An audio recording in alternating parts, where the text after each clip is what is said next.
ये तस्वीर पूरी तरीके से क्लियर है। और वैसे भी जब नीतीश कुमार को भले ही अपने ही साथ वाले लोगों को संदेश देना चाहते हैं वो जब तो इस तरीके के पोस्टर्स लेकर आते हैं। और कहा यह भी जा रहा है कि अंबेडकर के मुद्दे पर भी इस समय नीतीश कुमार नाराज है और कहीं ना कहीं ये नाराजगी वो बीजेपी को दिखाने की कोशिश कर रहे हैं। बिल्कुल शिखा, सबसे पहले तो नीतीश कुमार की जब बात करें और बिहार के चुनाव साथ में और साथ में अगर आगे की राजनीति की बात करें तो कुछ चीजें साफ तौर पे समझने में जरूरी हो जाती है। मैं उम्मीद कर रही हूँ शिखा कि आपको मेरी आवाज जी बिल्कुल आ रही है, बिल्कुल आ रही है अदिति। देखिए, सबसे पहले तो बिहार चुनाव में 15 अगस्त से पूरी तरीके से भारतीय जनता पार्टी खुद को झोंकने वाली है। लेकिन चूंकि ये भारतीय जनता पार्टी है, एनडीए है, तैयारियों में कमी नहीं छोड़ती। लेकिन उससे पहले बात नीतीश कुमार की। आज नीतीश कुमार को दो डर है, लेकिन उस डर के पीछे नीतीश कुमार की पर्सनैलिटी को एक बार फिर बेहतर तरीके से समझने की जरूरत है। पहला, मायावती की तरह नीतीश कुमार अपने वोट बैंक में किसी भी तरह की जो इग्नोरेंस है वो नहीं करेंगे। वो अपने वोट बैंक से कॉम्प्रोमाइज नहीं करते, ये समझने की जरूरत है। दूसरे नेता भले ही कर लें। और नीतीश कुमार का वोट बैंक क्या है? नीतीश कुमार का वोट बैंक है दलित, जो कि लगभग 20% है बिहार में, और लगभग 30 से ज्यादा प्रतिशत है ईबीसी, जो नया वोट बैंक उन्होंने खड़ा किया है। अब आप ये जो गोल्डन अपॉर्चुनिटी है जेडीयू के लिए, या ये जो गोल्डन कॉम्बिनेशन है, एक ईबीसी और दूसरा जो दलित वोट बैंक, ये दो वोट बैंक जो है ये बेहद जबरदस्त है जी। अब इसको लेकर नीतीश कुमार अपनी यात्रा निकाल रहे हैं। अब देखिए, नीतीश कुमार टेक्निकली अकेले, क्योंकि लल्लन सिंह की बात करें, जेडीयू के दूसरे नेता अमित शाह से बेहद करीबी हो। अब सवाल है कि अमित शाह को किन दो चीजों का डर है। पहला, नीतीश को किन दो चीजों का डर है? नीतीश कुमार को पहली जो चीज का डर है वो ये है कि महाराष्ट्र में जो कुछ भी हुआ उस लिहाज से ये पता नहीं कि वो मुझे मुख्यमंत्री बनाएंगे या नहीं। भले ही सम्राट चौधरी ने कह दिया हो कि नीतीश ही चेहरा होंगे, लेकिन एनडीए और भारतीय जनता पार्टी का जो प्रोसेस है उसमें वो किसी चेहरे के साथ जाते नहीं जी।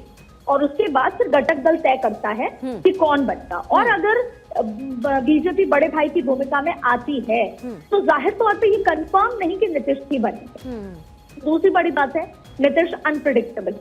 अभी तक ये भी माना जा रहा है कि अगर नीतीश अपनी यात्रा पर निकलते हैं उससे पहले 6 तारीख को, जैसे अमित शाह उस यात्रा में जा रहे हैं ना, अमित शाह का दौरा है बिहार का 6 तारीख को, वहां पर जाहिर तौर पे देखिए बिहार के जो लोग हैं वो इंटेलेक्चुअल, और इंटेलेक्चुअल लोग भले ही कई बार रिएक्ट नहीं करते, लेकिन वो ये जानना चाहते हैं कि जो भी अमित शाह ने कहा और जिस तरह का माहौल देश भर में है, अमित शाह उसके लिए या भारतीय जनता पार्टी उस पर क्या विचारधारा रखते हैं। अमित शाह उसको प्रेस कॉन्फ्रेंस कर चुके हैं, उन्होंने ये साफ कह दिया कि जो मैंने कहा उसको तोड़ मरोड़ के पेश किया गया। लेकिन नीतीश और नीतीश से जुड़े लोग चाहते हैं कि अमित शाह खेद प्रकट करें, जो नजर नहीं आता। क्या नीतीश कुमार बात कर सकते हैं अमित शाह से? क्या आप खेद प्रकट करें? क्या जीतन राम मांझी कर सकते हैं? क्या चिराग पासवान कर सकते हैं? मुझे नहीं लगता। ऐसे में 6 तारीख को जब अमित शाह बिहार पहुंचेंगे तो वो क्या कहते हैं, वो पब्लिक रैली को क्या कह के संबोधित करते हैं, अंबेडकर वाले मुद्दे को लेकर क्या संबोधित करते हैं, तो वो ये अपने आप में बहुत महत्वपूर्ण है। इसके साथ साथ नीतीश कुमार अपनी एक यात्रा शुरू कर रहे हैं और उस यात्रा में वापस से ईवीसी जो अपना वोटर है उसको टटोल कर उसको एक बार फिर अपने साथ लाने की कोशिश है। जाहिर तौर पर चुनाव है, उस समय जैसा मैंने आपको शुरुआत में कहा था कि नीतीश कुमार अपने वोट बैंक के साथ कॉम्प्रोमाइज नहीं करेंगे। ऐसे में अब भारतीय जनता पार्टी के साथ वो आगे कैसे जाते हैं, आला कमान नीतीश कुमार के बीच क्या बात होती है। नीतीश कुमार की जो वीकनेस है वो ये है, पहला, चुनाव लड़ने के लिए एक बड़ा फंड की जरूरत होती है जिसमें भाजपा उनकी मदद कर सकती है। दूसरा, लल्लन सिंह से लेकर जितने भी जेडीयू के दूसरे नेता हैं वो बीजेपी कारण हो चुका है उनका। आप ये मान लीजिए, जैसे कहते हैं कि दिल्ली आइट, वैसे वो बीजेपी आइट हो चुके। तो नीतीश कुमार टेक्निकली अकेले हैं।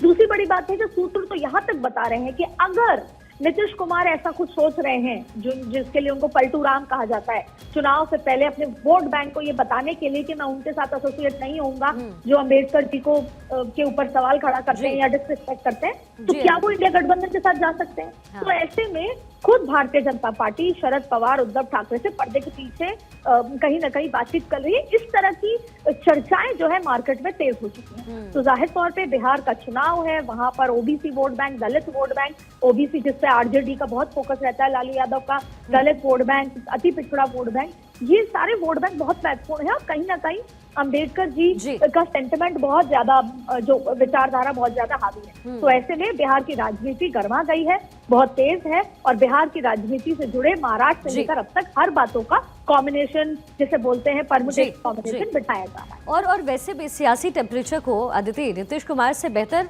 कोई जानता नहीं है, और यही वजह है कि नीतीश कुमार जितनी बार पलटते रहे हैं और जिस वजह से पलटे हैं उनको इसका फायदा जरूर हुआ।